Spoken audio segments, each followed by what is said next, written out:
harness the cosmic energy that fuels the universe. As Neville Goddard once said, delve deep within yourself to examine your identity, present circumstances, and ambitions. Your answers shall reflect your awareness level, effectively mirroring your belief system. According to Paul, shifting attention from the concrete to the abstract is essential because fleeting moments shape the corporeal world while eternal concepts mold the ethereal plane. Our convictions carve the mental landscape influencing our behavior, thus, transforming our belief system can reshape our external reality. Blake posited that the notion of eternity is not an abstract concept but a tangible reality, and everything exists eternally, transcending creation, which was an act of boundless compassion.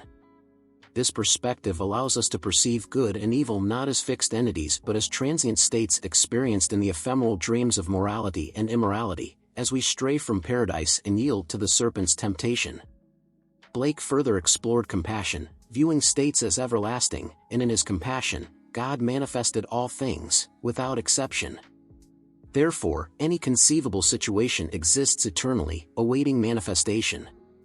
When Blake declared, "Eternity is a fact, and all manifestations exist eternally, independent of creation," which was an act of compassion, he implied that the visible world is, in essence, dormant, and we animate it through our imagination and perception. By engaging with a scene, we breathe life into it, leading to immersion in our creation, often mistaking it for an independent existence. However, it is we who endow it with life. We are destined to be entities that bestow life, through acts of compassion. Yet, until that realization dawns, we continue to animate our perceptions. Blake questioned, "Wretched man that I am, who will rescue me from this body of death?" To which I respond, echoing Blake, that no earthly force can achieve this, only the divine. Peter proclaimed, "Blessed be the God and Father of our Lord Jesus Christ, who, by his immense mercy, has given us a new birth into a living hope through the resurrection of Jesus Christ from the dead." This statement holds truth, as only through divine compassion can we undergo rebirth. Immersed in a realm of perpetual demise, we animate inanimate forms, believing they act independently of our will or involvement. This illusion persists until divine compassion manifests within us, akin to Jesus Christ. Without Christ's presence within us, there can be no awakening, and we would be incapable of imparting life from within ourselves. Thus, like Paul, we bear within our bodies the death of Jesus. We serve as the sepulchre where Jesus is interred. When Jesus stirs within me or you, we are liberated from the body of death. Until such time, we must coexist and adapt to the body of death we embody. Therefore, until rebirth occurs, you must navigate the power that animates this world. You are part of a scene, and you infuse it with vitality. Unaware of this, you might attribute power elsewhere and battle against your own illusions. Everything within the human imagination, along with all phenomena, is solely the creation of that imagination. In its absence, everything ceases. If you currently face scarcity in your world, and cease acknowledging that scarcity, envisioning prosperity instead, then the scarcity will vanish. Thus, any shift in your belief system will catalyze a transformation in your life. Conforming to the death we invoke through acts of compassion, the scriptures denote this metamorphosis as Jesus Christ, for he is the one interred within us, and upon his awakening and ascension, being reborn, liberates us from the body of death. Until that moment arrives, you can inhabit a state, partake in it, and transition to another, and so it unfolds. Although I reside in Los Angeles, I envision myself in New York City. Tonight, as I lie in bed, I close my eyes to my surroundings and envisage being in New York. I then ponder, if I were in New York at this moment, what would my surroundings be? I would envision Los Angeles far away to the west. I speculate on the activities of my friends and loved ones. How is business faring in my absence? By thoughtfully responding to these queries, I drift off to sleep in New York City. Acting upon an assumption is an act of faith, and without faith, it is impossible to please the divine. Through faith, we acknowledge that the world was fashioned by the word of the divine, so that what is visible emerged from the unseen. Someone observing my physical body at home would perceive me asleep in Los Angeles, but in truth, I would be asleep in New York, for I am pure imagination and must reside where my imagination is fixed. By imagining this with conviction, wandering through New York, all aspects of reality begin to align, transporting me to New York, and imagination verges on certainty, for I am aware that every imagined act materializes into reality. When first introduced to this notion, I found it ludicrous. The idea that imagination crafts reality seemed unfathomable. How could one believe in the existence of something without tangible proof? I questioned, how can an act of imagination be the root of the reality we encounter in this world? Despite my skepticism regarding the power of imagination, I opted to experiment, which is why I now relay to you my understanding of this principle of imagination. It illustrates the choice and the inherent risk. There's always a risk, as the outcome might not align with your initial desire post-manifestation. Hence, one must choose with care. Indeed, it seems that your purpose behind envisioning is to transform those imaginings into actuality. Are you aware of what you desire from life's journey? With unwavering clarity of thought, you possess the ability to manifest yourself into whomever you aspire to be. Embrace this notion: I am a figment of boundless imagination, wandering between realms much like a Bedouin. Around me, everything echoes in perpetuity, both present and absent. Even when shifting from one realm to another, there may arise a misperception that the preceding realm no longer exists, whereas, in truth, every single realm subsists without end. As a traveler of consciousness, you continuously navigate through diverse realms, sometimes voluntarily, at times involuntarily, influenced by external factors such as mass media, television, or alternative channels of information. These elements have the potential to subtly manipulate your self-image, leading you astray towards unwanted situations. Despite occupying multiple realms and donning varied personas throughout your lifetime, similar to an actor immersed in different roles, your core identity remains steadfast.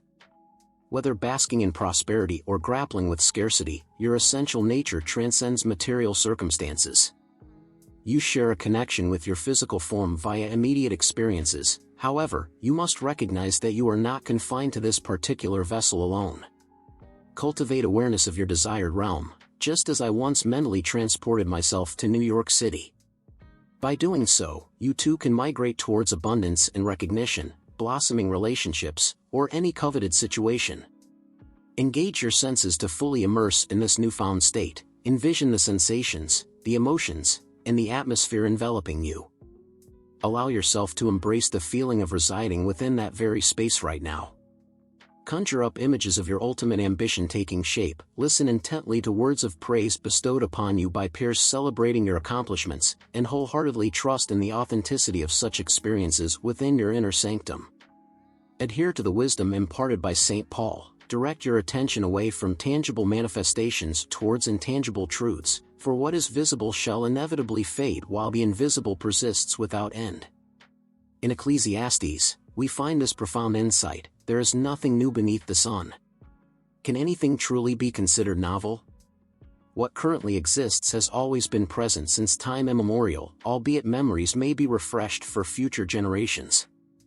Nobel laureate Richard Feynman once asserted, all historical events unfold along a predetermined timeline, as if unveiling segments of a grand tapestry over time.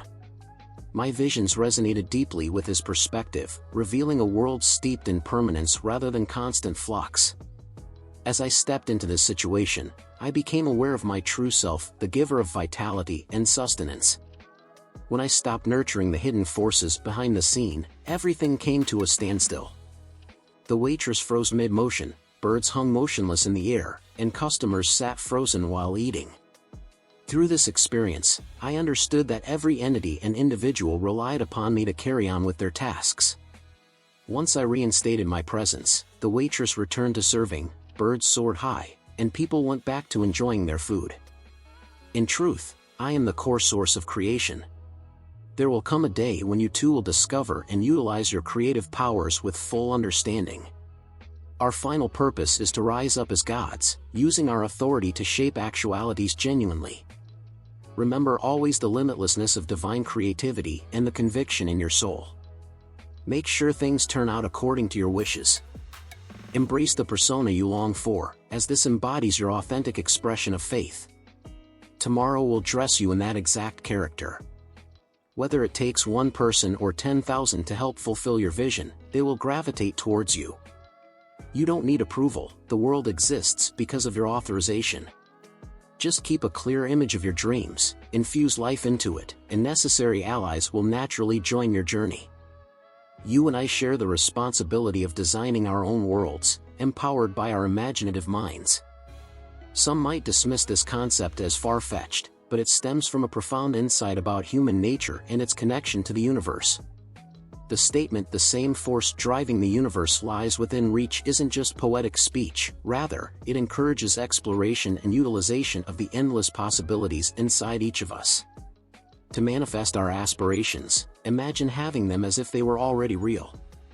Known as the law of attraction, this technique draws similar events and chances into our lives based on the energies and frequencies we radiate. Thus, focusing on positivity brings happiness and favorable outcomes closer. Modern science supports this viewpoint, especially in quantum physics. Studies suggest that observers significantly impact reality at its base level. For example, experiments like the famous double slit show how particles change behavior depending on whether they're observed or not. Therefore, our perspectives and convictions likely affect our lived experiences. Ancient wisdom traditions also recognized the importance of mental images. Visualization plays a significant role in many meditative practices across various cultures, acknowledging the mind's ability to modify both internal and external aspects of existence. Neville Goddard's story exemplifies the effectiveness of creative visualization. He transformed his life dramatically by consciously implementing these principles, proving the immense power available when acting as if desired goals are already achieved. Many others who followed suit experienced remarkable changes, confirming the magic contained in living as if dreams have become reality. However, remember that creative visualization requires dedication beyond simple daydreaming or empty hopes. It necessitates persistent effort and unwavering confidence in the process. Real transformation occurs when thought patterns, emotional responses, and behaviors align perfectly with deeply held intentions. This means actively pursuing goals instead of passively waiting for miracles.